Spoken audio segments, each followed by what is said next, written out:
Wahai Hatib, apa ini? Kenapa engkau menulis surat yang memberitahukan tentang apa yang akan kita lakukan kepada orang-orang Quraisy? Kata Hatib, jangan terburu-buru menuduhku ya Rasulullah. Demi Allah, sungguh saya ini masih beriman. Saya tidak murtad, saya juga tidak mengubah agamaku. Hanya saja saya ini adalah seorang pendatang. Keluarga saya ada di sana, anak istri saya, tanpa ada kerabat yang melindungi mereka.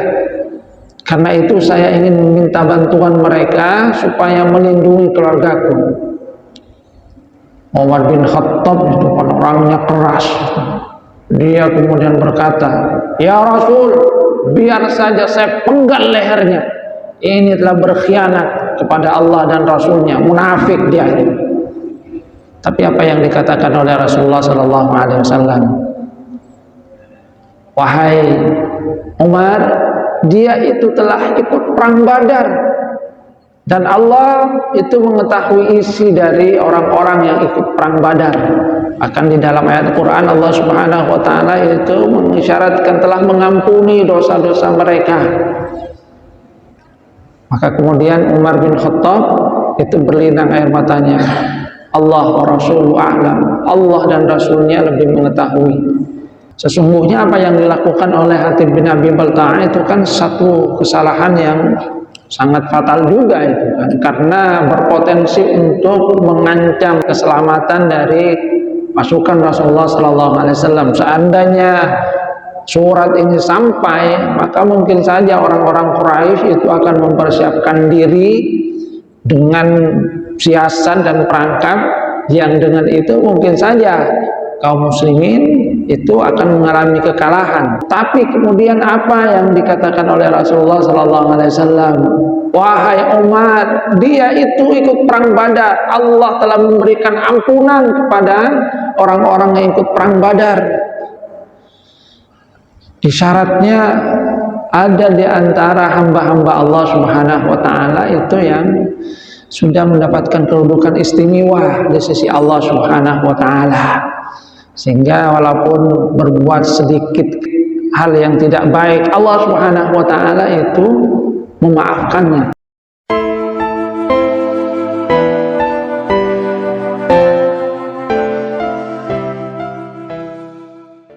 Assalamualaikum warahmatullahi wabarakatuh. Innal hamdalillah nahmaduhu wa nasta'inuhu wa nastaghfiruh wa na'udzu billahi min shururi anfusina wa min sayyiati a'malina. May yahdihillahu fala mudilla lahu wa may yudlil fala hadiya lahu. Asyhadu an la ilaha illallah wahdahu la syarika lahu wa asyhadu anna Muhammadan 'abduhu wa rasuluhu la nabiyya ba'dahu. Allahumma salli ala Muhammad wa ala ali Muhammad kama sallaita ala ali Ibrahim wa barik ala Muhammad wa ala ali Muhammad kama barakta ala ali Ibrahim fil alamin innaka Hamidum Majid. Rabbi shrah li sadri wa yassir li amri wahlul 'uqdatam min lisani yafqahu qawli, amma ba'du. Hadirin jamaah salat subuh rahimakumullah, alhamdulillah kita bersyukur kepada Allah Subhanahu wa taala yang masih memberikan kita nikmat umur, nikmat waktu. Kita dibangunkan di pagi hari dalam keadaan sehat. Alhamdulillahillazi ahyana ba'dama amatana wa ilaihin nusyur. Segala puji bagi Allah yang telah menghidupkan kita, diberikan oleh Allah Subhanahu wa taala kekuatan untuk mengabdikan diri, mempergunakan karunia umur di dalam rangka untuk ibadah, berbuat kebaikan. Hadirin jamaah rahimakumullah, kita lanjutkan kajian di Sirah Nabawiyah. Dulu kita sudah sampai kepada peristiwa tentang pengkhianatan dari orang-orang Quraisy terhadap perjanjian Hudaybiyah. Di dalam riwayat At-Tabrani, Rasulullah SAW sungguhnya telah memerintahkan kepada Siti Aisyah, istri beliau, untuk mempersiapkan perlengkapan perang. Maka ini 3 hari sebelum berita pembatalan perjanjian sampai kepada beliau, dan tidak ada seorang pun yang mengetahui tentang ini. Ketika Abu Bakar As-Siddiq itu menemui Siti Aisyah, itu beliau berkata, "Wahai putriku, untuk apa perlengkapan ini?" Kata Siti Aisyah, "Allah, la adri." Demi Allah, saya juga tidak tahu. Kata Abu Bakar, "Ini bukan masanya kita memerangi Bani Asfar, orang-orang Romawi. Kalau begitu mau kemana?" Rasulullah SAW sehingga memerintahkan untuk mempersiapkan perlengkapan perang ini. Barulah orang-orang di Madinah itu mengetahui peristiwa yang terjadi ketika Amr bin Salim itu datang ke Madinah bersama dengan 40 orang pengikutnya, meminta bantuan kepada Rasulullah SAW atas pengkhianatan dari orang-orang Quraisy.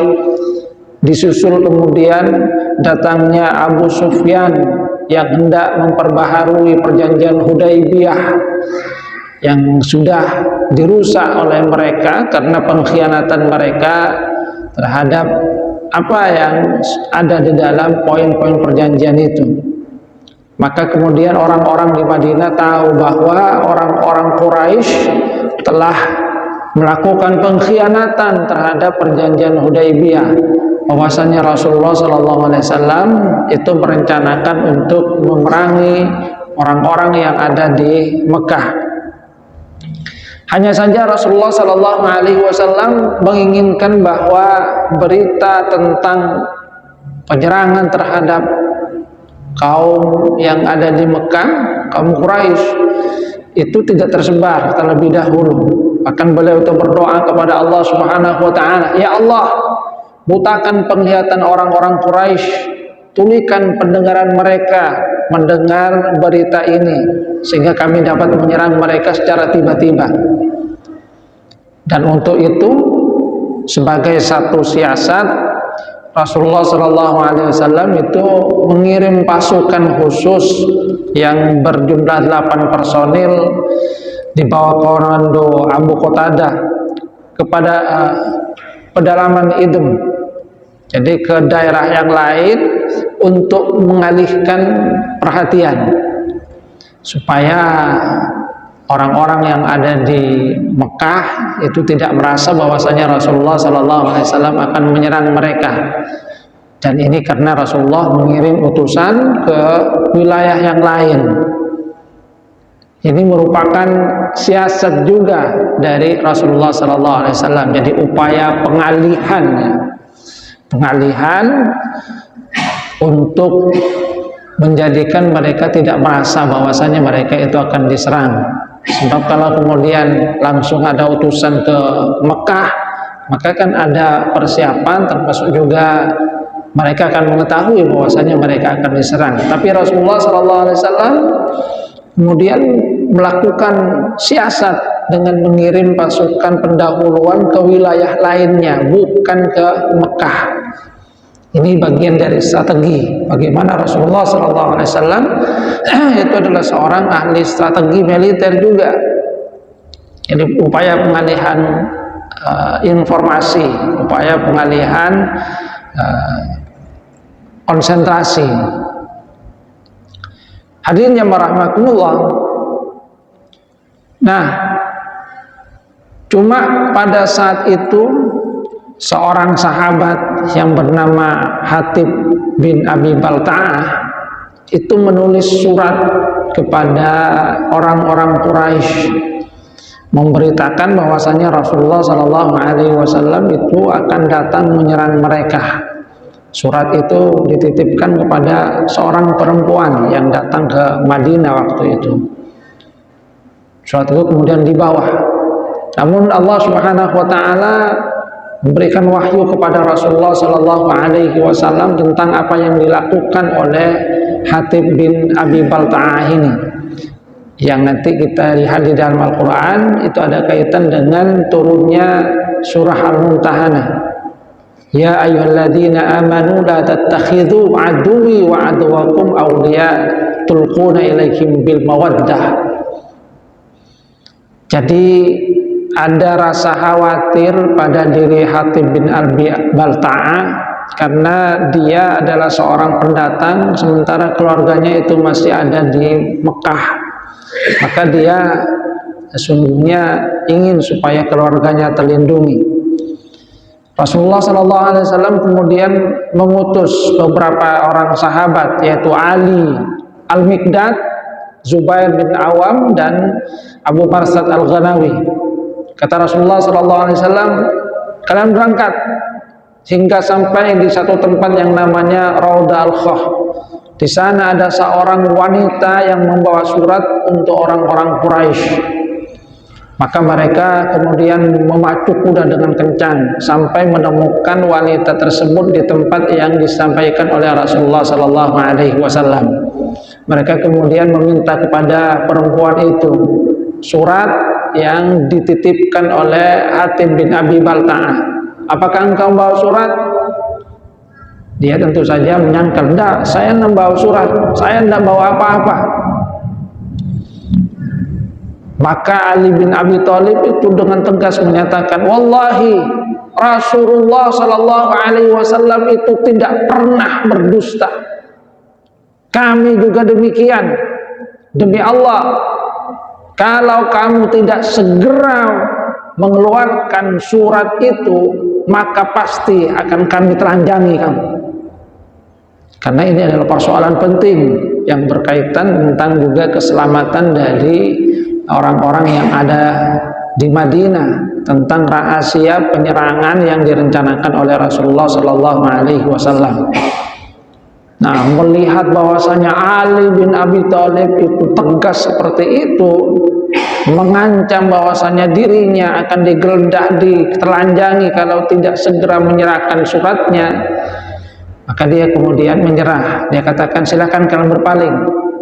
Dan dia mengeluarkan surat yang ditaruh di rambutnya, diserahkan kemudian kepada Ali bin Abi Thalib, dan itu kemudian dibawa kepada Rasulullah SAW.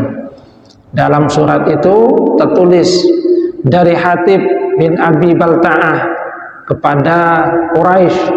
Isinya itu memberitahukan tentang kedatangan Rasulullah SAW yang akan menyerang orang-orang yang ada di Mekah, menaklukkan Mekah.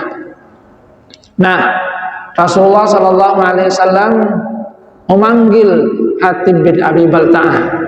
Wahai Hatib, apa ini? Kenapa engkau menulis surat yang memberitahukan tentang apa yang akan kita lakukan kepada orang-orang Quraisy? Kata Hatib bin Abi Balta'ah, jangan terburu-buru menuduhku ya Rasulullah. Demi Allah, sungguh saya ini masih beriman, saya tidak murtad, saya juga tidak mengubah agamaku. Hanya saja saya ini adalah seorang pendatang. Keluarga saya ada di sana, anak istri saya, tanpa ada kerabat yang melindungi mereka. Karena itu saya ingin meminta bantuan mereka supaya melindungi keluargaku. Umar bin Khattab itu kan orangnya keras. Dia kemudian berkata, ya Rasul, biar saja saya penggal lehernya. Ini telah berkhianat kepada Allah dan Rasulnya, munafik dia ini. Tapi apa yang dikatakan oleh Rasulullah SAW? Wahai Umar, dia itu telah ikut perang Badar, dan Allah itu mengetahui isi dari orang-orang yang ikut perang Badar. Akan di dalam ayat Quran Allah Subhanahu wa taala itu mengisyaratkan telah mengampuni dosa-dosa mereka. Maka kemudian Umar bin Khattab itu berlinang air matanya. Allah wa Rasuluhu a'lam. Allah dan Rasulnya lebih mengetahui. Maka kemudian surat itu diamankan, informasi tentang hal tersebut tetap rahasia sampai nanti Rasulullah SAW menyerang Mekah. Hadirin jamaah rahimakumullah, ada beberapa pelajaran yang bisa kita ambil dari peristiwa ini. Bahwa pertama, sebagaimana yang Allah Subhanahu wa taala turunkan surat Al-Mumtahanah, Yang namanya hubungan kekeluargaan itu jangan sampai menjadikan sesuatu yang mencelakakan agama. Di dalam Al-Quran Allah Subhanahu wa ta'ala juga mengisyaratkan innama amwalukum wa auladukum fitnah, bahwa harta, anak itu adalah satu ujian, istri juga demikian. Di akhirat nanti semua itu akan dipisahkan. Ini yang kemudian Allah Subhanahu wa ta'ala turunkan surat Al-Mumtahanah supaya berhati-hati, jangan menjadikan orang yang telah memusuhi agama itu sebagai pelindung, sebagai teman dekat, karena mereka berpotensi untuk mengkhianati kita dan kemudian menusuk dari belakang. Di dalam Al-Quran surat Al-Mumtahanah itu kan diisyaratkan, seandainya mereka nanti mendapatkan kemenangan, maka mereka nanti akan berbuat tidak baik terhadap kalian. Iya, sekarang mereka itu dalam keadaan mungkin lemah, merasa bahwasanya kekuatan dari kaum muslimin lebih kuat daripada sebelumnya, sehingga mengadakan perjanjian Hudaybiyah, bahkan ingin memperbaharui. Tapi kalau mereka mendapatkan kemenangan, maka kata Allah Subhanahu wa ta'ala, mereka nanti akan berbuat tidak baik. Tangan-tangan mereka itu akan seperti dulu ketika mereka masih kuat menyiksa kaum muslimin. Mereka juga akan memberikan gangguan dan penderitaan terhadap kaum muslimin. Buktinya dulu mereka banyak menyakiti, mengusir orang-orang muslimin. Jadi jangan sampai menjadikan mereka itu sebagai teman dekat yang berpotensi untuk memerangi, melemahkan, dan mengkhianati kaum muslimin. Kecuali kata Allah Subhanahu wa ta'ala, orang-orang yang tidak memusuhi kaum muslimin, maka tidak apa-apa kita menjalin hubungan. Orang-orang yang tidak memusuhi kaum muslimin, yang tetap memang perlakukan dengan baik, tapi mereka yang memusuhi, termasuk juga yang membantu terhadap pengusiran, maka mereka itu jangan dijadikan sebagai pelindung, jangan dijadikan teman dekat. Itu jelas di dalam surat Al-Mumtahanah yang Allah Subhanahu wa ta'ala turunkan berkaitan dengan ayat ini, supaya benar-benar berhati-hati. Kemudian yang kedua adalah apa yang dikatakan oleh Rasulullah SAW tentang Hatib bin Abi Balta'ah.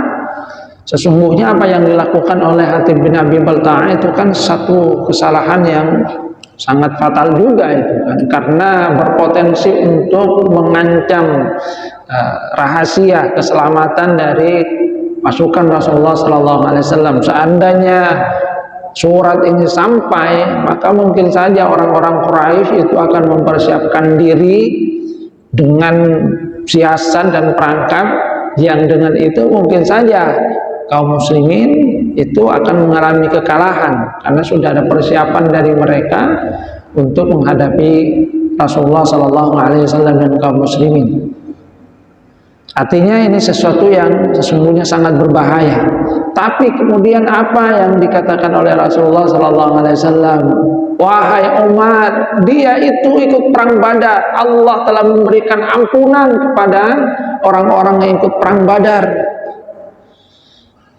Isyaratnya ada di antara hamba-hamba Allah Subhanahu wa ta'ala itu yang sudah mendapatkan kedudukan istimewa di sisi Allah Subhanahu wa ta'ala, sehingga walaupun berbuat sedikit keburukan, sedikit hal yang tidak baik, Allah Subhanahu wa ta'ala itu memaafkannya, tetap memaafkannya. Artinya ya, kalau ingin seperti Hatib bin Abi Balta'ah, jadilah kita orang yang istimewa, orang yang nantinya mendapatkan kedudukan istimewa di sisi Allah Subhanahu wa ta'ala. Samalah kalau misalnya seorang bos itu punya seorang anak buah itu mempunyai jasa yang besar, sudah masuk ke dalam hatinya. Walaupun mungkin pernah ada kesalahan, dia akan mudah untuk memaafkan itu.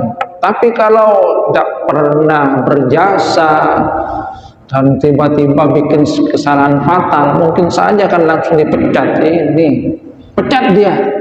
Tapi dia yang lain yang punya kedudukan tinggi, punya jasa besar, walaupun ada sedikit kesalahan itu dimaafkan. Ya sudah, tidak apa-apa. Dia itu orang yang sudah memberikan banyak manfaat, Anda maafkan. Artinya ya, kalau kita ingin seperti Hatib bin Abi Balta'a, mari kita melakukan hal-hal yang baik juga. Berikan hal yang bermanfaat dalam kehidupan ini sehingga mendapatkan kedudukan yang istimewa di sisi Allah Subhanahu wa taala. Sehingga ketika mendapatkan kedudukan yang istimewa, maka ketika misalnya ada tergelincir sedikit, Allah Subhanahu wa taala itu akan memaafkan kita. Dan kita sungguhnya akan mendapatkan satu isyarat juga di dalam Al-Quran tentang sifat orang-orang yang bertakwa, di mana Allah Subhanahu wa taala mengisyaratkan mungkin saja orang bertakwa itu sedikit tergelincir, akan tapi mereka terus langsung ingat kepada Allah. Walladzina idza fa'alu fahishatan aw dzalamu anfusahum dzakarullaha fastaghfaru lidzunubihim wa may yaghfiru dzunuba illallah wa lam yusirru ala ma fa'alu wa hum ya'lamun. Di antara sifat orang yang bertakwa yang Allah Subhanahu wa taala isyaratkan dalam Al-Qur'an surah Ali Imran itu, yaitu orang-orang yang manakala mereka melakukan satu perbuatan fahisha atau menzalimi diri mereka, mereka itu langsung ingat kepada Allah. Zakarullah fastaghfaru lidzunubihim, dan mereka segera mohon ampun kepada Allah atas dosa-dosa mereka. Wa yaghfiru dzunuba illallah, dan memang tidak ada yang memberikan ampunan terhadap dosa kecuali Allah Subhanahu wa taala. Dan nanti di akhirat sebagaimana yang disyaratkan oleh Rasulullah sallallahu alaihi wasallam, kita berdoa akan termasuk di dalamnya. Ada dari hamba-hamba Allah Subhanahu wa taala yang hisabnya itu hisab yasirah, yang ketika dikatakan oleh Rasulullah, tahu tidak kalian gimana hisab yasirah, hisab yang mudah itu? Hisab yang mudah itu Allah Subhanahu wa taala perlihatkan kepada hamba-hambanya tentang kesalahan-kesalahan mereka. Ini, kamu dulu pernah melakukan ini. Iya ya Allah, saya ini. Jadi kesalahan-kesalahan yang dilakukan Allah Subhanahu wa taala perlihatkan kepada hambanya itu. Cuma setelah itu apa yang dikatakan oleh Allah Subhanahu wa taala? Ya sudah, kamu saya maafkan. Selesai itu. Jadi artinya di dunia pernah juga melakukan hal-hal yang dosa kecil, ada perbuatan tidak baik, tapi ketika mendapatkan hisab yasirah, hisab yang mudah, itu ya hanya diperlihatkan, ini kamu pernah gini, hanya diberitahu. Setelah itu apa? Setelah itu oleh Allah Subhanahu wa taala sudah ditutup lagi, dimaafkan, tidak dimintai pertanggungjawaban tentang itu karena Allah Subhanahu wa taala sudah memaafkannya. Itu yang kata Rasulullah sallallahu alaihi wasallam dengan hisab yasirah, hisab yang mudah. Jadi hanya diperlihatkan, diberitahu, kamu dulu pernah seperti ini, kamu pernah seperti ini, tapi setelah itu oleh Allah dimaafkan. Hisab yasirah. Hadirin jamaah rahimakumullah. Jadi artinya ya mari kita melakukan hal-hal yang baik, lebih sesuatu yang istimewa, melakukan hal-hal kebaikan yang dengan itu kita berharap bahwasanya Allah Subhanahu wa taala akan memberikan kedudukan istimewa kepada kita di sisinya. Ketika mendapatkan kedudukan istimewa, maka kesalahan sedikit itu Allah Subhanahu wa taala maafkan. Kita juga berharap kalaupun ada kesalahan-kesalahan kita, maka kita sebagaimana yang disyaratkan oleh Rasulullah SAW akan mendapatkan apa yang disebut dengan hisab yasirah, hisab yang mudah, dimaafkan oleh Allah Subhanahu wa taala terhadap segala kesalahan yang kita lakukan. Hadirin yang warahmatullah, ini saja yang dapat saya sampaikan. Mudah-mudahan ada manfaatnya, kurang lebihnya mohon maaf. Wabillahi taufiqul hidayah wa ridha inayah. Assalamualaikum warahmatullahi wabarakatuh.